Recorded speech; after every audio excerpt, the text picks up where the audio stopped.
Vocês já encontraram aí Efésios capítulo 6, versículo 4?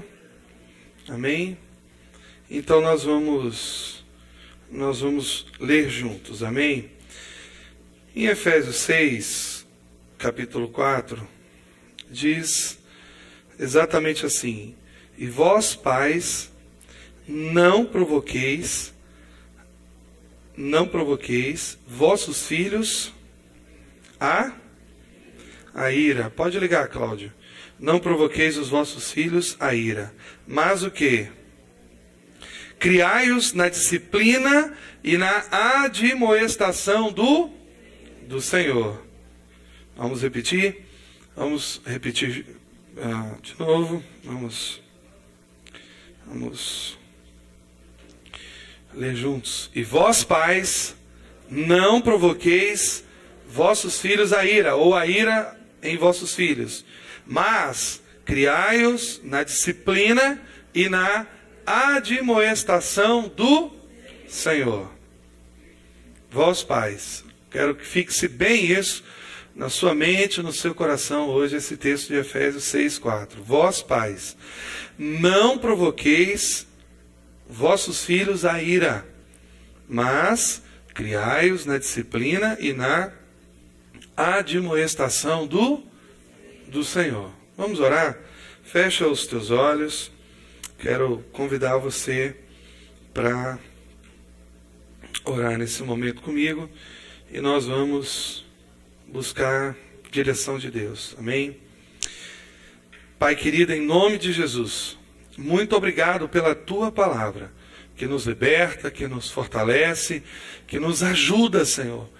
Pai, a minha oração nesse momento, nessa noite, é que o Senhor traga graça ao meu coração para que eu possa ensinar, pregar, ministrar a tua palavra de uma forma tremenda, correta, preciosa, maravilhosa, com o meu coração, Senhor Deus, livre e com o coração do Senhor apegado a esta palavra, a minha vida, com o meu coração apegado ao Senhor, de maneira que nada de mim possa fluir nesse momento, mas sim a tua palavra verdadeira, especial, poderosa, maravilhosa, que nos edifica, que nos transforma, que nos cura. Pai, eu peço ao Senhor que toda a armação, todo o desejo do inimigo em atrapalhar esse mover nessa noite, nesse lugar, caia por terra em nome de Jesus. Amém. Amém. Amém, amém, amém. Eu queria, antes de ministrar a palavra, dizer para todos vocês que estão aqui nesse momento, que quando eu venho aqui no púlpito trazer a palavra do Senhor para os irmãos, a minha intenção nunca é ofender alguém, nem ferir, né, alguém, a não ser que Deus mesmo esteja fazendo isso por meio do convencimento, né? A palavra de Deus, quando ela vem sobre o nosso coração e nós estamos com o coração errado diante de Deus, aquilo de fato é um incômodo muito grande. Mas, por outro lado, nós precisamos nos lembrar que uma das funções, né, ministeriais, ou um dos aspectos da vida pastoral é, na verdade, falar aquilo que nem sempre vai te agradar. Se o pastor, ele falar tudo aquilo que vai... Perdão, vou corrigir. Se o pastor falar sempre alguma coisa para te agradar, a palavra de Deus, ela nunca vai lhe confrontar, né? A palavra de Deus, ela tem esse papel de nos confrontar, de nos edificar e de nos transformar. Toda transformação acontece por causa do confronto, na verdade. quando a gente diz assim que uma pessoa que não conhece o Senhor, que não teme a Deus, está no pecado, isso é um confronto muito grande, né? Porque nem sempre a pessoa quer ouvir, né, isso, que ela está no pecado, que ela está errada, que aquilo que ela está fazendo não é bom. Nós não gostamos de ouvir isso, não é verdade? Nós não gostamos. Nós não gostamos de ouvir aquilo que nos contraria. Mas a palavra de Deus tem essa função. Uma das funções também, não é? O pastor, ele tem, a palavra, ela tem um aspecto profético. E o pastor, ele é um instrumento, a não ser que o que ele esteja falando aqui não seja a palavra, seja alguma coisa dele, de valor, de princípio dele, mas se for a palavra de Deus, você precisa saber isso. Nem sempre a palavra de Deus vai agradar o seu coração, né, a sua alma. Às vezes você vai ser confrontado e isso não é bom. Nossa alma, ela não quer ser confrontada, né? Por que eu estou falando isso? Porque de vez em quando realmente eu coloco algumas coisas que pode de alguma forma, né, poxa, eu não gostei de ouvir isso. Mas talvez a sua alma não tenha gostado, mas o seu espírito gostou. E são duas coisas totalmente distintas em nós. Amém? Então, hoje à noite eu queria falar sobre um coração que ama os filhos. Eu já falei sobre um coração que ama a esposa, já falei sobre um coração que lidera a esposa, e hoje eu quero falar sobre um coração que ama os filhos. Todo mundo estava esperando hoje, né, que eu viesse a falar algumas coisas para as esposas, para que elas, né, para que pudesse tirar a diferença das 2 últimas semanas, mas aí se eu fizesse isso ia virar um revanchismo, né? Mas olha, quem ri por último, ri melhor. Então, deixa Deus seguir o caminho que está, né, e você depois vai se alegrar com a palavra do Senhor, você que é homem, amém?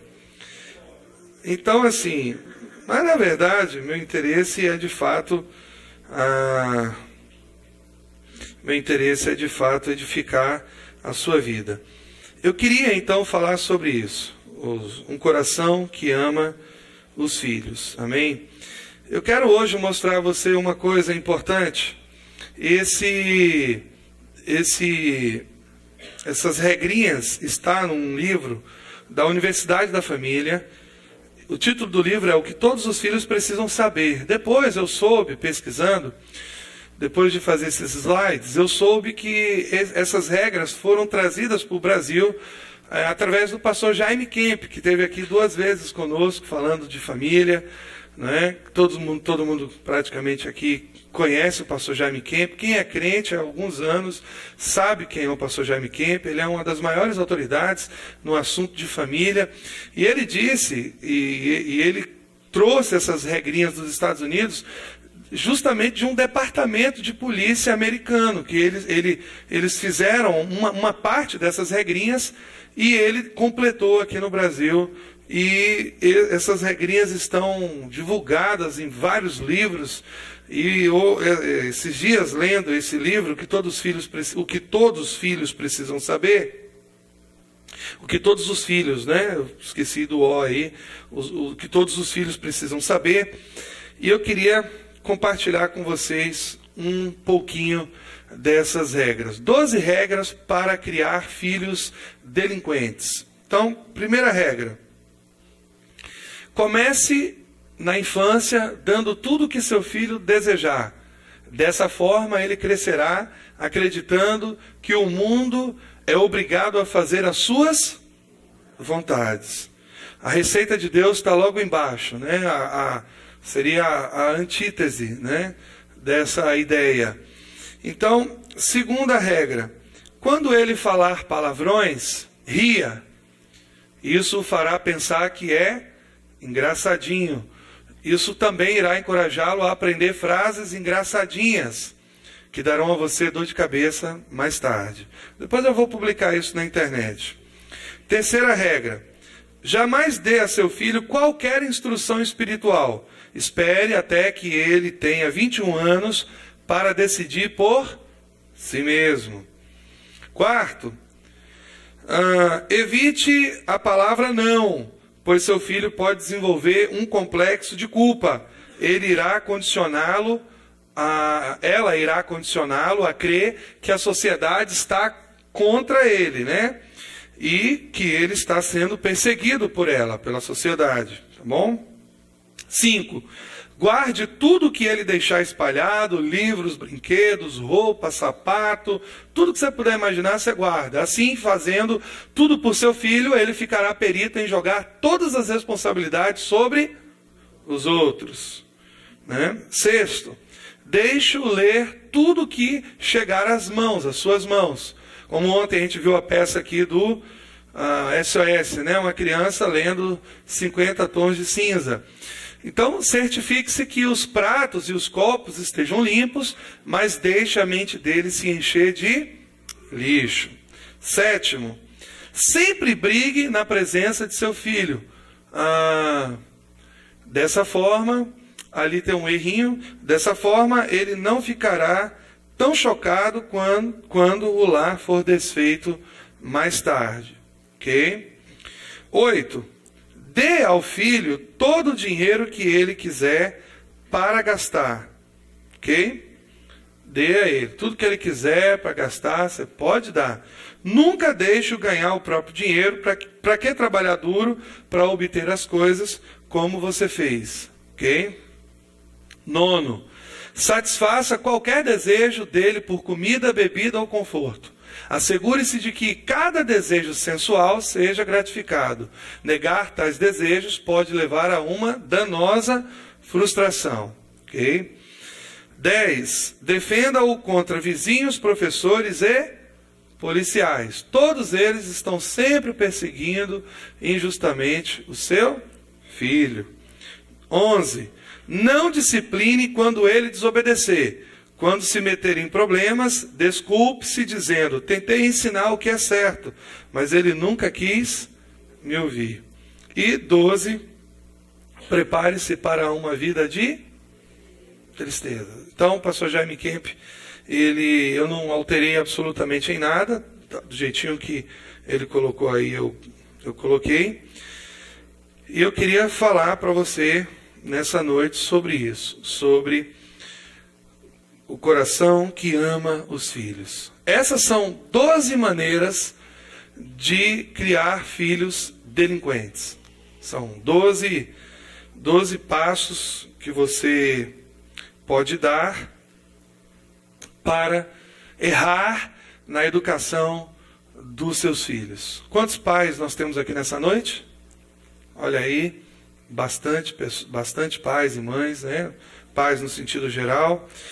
Eu comparo a missão dos pais cristãos de educar os filhos hoje como uma missão de resgate. Eu faço essa pequena comparação. Como aquela retratada no cinema por um pelotão de 8 homens que é designado para salvar um. Quem assistiu? Quem lembra do resgate do soldado Ryan? Quem lembra desse filme? Essa história é muito bonita porque fala, na verdade, de um esforço humano em salvar o filho de uma mulher que já havia perdido outros 3 no combate. Nenhum daqueles soldados tinha noção, tinha entendimento, eles não sabiam por que eles estavam arriscando as suas vidas, e o drama, na verdade, daquele filme trata disso, né? Mas por que nós vamos colocar 8 soldados, né, para poder arriscar a vida dos 8 para salvar uma pessoa que a gente nem sabe onde está e quem é? Mas na verdade eles não sabiam, mas havia alguém que sabia, que tinha entendimento daquelas ordens. Então eles saem ali para poder salvar, porque o filho daquela mulher, 3 filhos já tinham morrido, e era o último filho dela, era o único filho que ela tinha. Então essa era a missão, né? Você sabia que o propósito de Deus nesta palavra não é muito diferente da missão daqueles valentes soldados? Nós estamos numa guerra. Você já percebeu isso? Você já se posicionou nela? E nós estamos também numa missão de resgate. Nós estamos numa guerra e nós estamos numa missão de resgate. Portanto, pais, salvem os seus filhos. Essa é a recomendação da palavra de Deus nessa noite para você, em nome de Jesus. Salvem, pais, salvem os seus filhos. Eu quero fazer uma pergunta para você nesse momento, e eu queria fazer essa pergunta acompanhado também de um outro slide. Por que os jovens estão cada vez mais envolvidos no mundo do crime? Principalmente com as drogas, furtos e roubos. Mas também com quase todo tipo de violência urbana que nós podemos ver no Brasil hoje, na nossa nação. Você já ouviu falar do mapa da violência no Brasil? Entre 1980 e 2011, morreram no Brasil exatamente 1.145.908 pessoas vítimas de homicídio. É muita coisa. Entre 1980 e 2011, esse mapa é atual, foi lançado agora em 2014, morreram 1.145.908 pessoas vítimas de homicídio no Brasil. Eu não sei se você percebeu, mas logo abaixo morreram também 995.284 pessoas vítimas de acidente de transporte. Moto, avião, jegue, ônibus, o que você puder imaginar. E 205.890 pessoas suicidaram-se no Brasil nesse período. Agora, eu tenho um outro dado para você. No grupo Não Jovem, que é um mapa que o governo fez, um mapa estatístico, e ele coloca nesse grupo Não Jovem os jovens menores de 15 anos, ou seja, as pessoas até 14 anos. Até 14 anos, os homicídios passam de uma taxa de 8,5 em 1980 para 117,6% em 2011. Ou seja, foi um crescimento de 107,8 por cada 100 mil habitantes. Agora, entre os jovens de 15 e 29 anos, que o governo considera jovens, 15 e 29 anos, em 1980 passa de 19,6 para 53 em 2011, foi um crescimento de 171% por 100 mil habitantes. Ou seja, mais da metade desse 1.145.908 pessoas vítimas de homicídios são jovens. São jovens. São jovens. A nossa juventude está morrendo nessa guerra. E a maior parte dela está sendo assassinada. Por quê? Ah, pastor, isso é um problema social. Eu acredito que há um problema social, sim, mas eu não acredito que isto seja a razão principal. Onde estão os pais desses jovens? É a pergunta que nós precisamos fazer. Mas eu queria ir além ainda. Eu queria fazer uma outra pergunta. Qual é a sua responsabilidade como pai em relação, e mãe ou pais, no sentido mais geral, com relação aos seus filhos? E eu te respondo. Onde estão os pais desses jovens? E eu te respondo. Longe de Deus. Eles estão longe de Deus. E longe de seus filhos também. Eles não estão nas reuniões dos pais no colégio. Eles não estão nas apresentações de seus filhos nas escolas, no teatro. Eles não estão no culto doméstico com seus filhos. Eles não estão congregando em uma igreja cristã. E eles não estão presentes na vida de seus filhos enquanto crianças. Eles não estão. O que aconteceria se nós, pais, começássemos a passar apenas um pouco mais de tempo com os nossos filhos? O que poderia surgir disso? Nós passaríamos a exercer uma influência no futuro deles. É no futuro. Sem Jesus, na nossa vida, na nossa casa, eu acredito que nós também seríamos pais ausentes.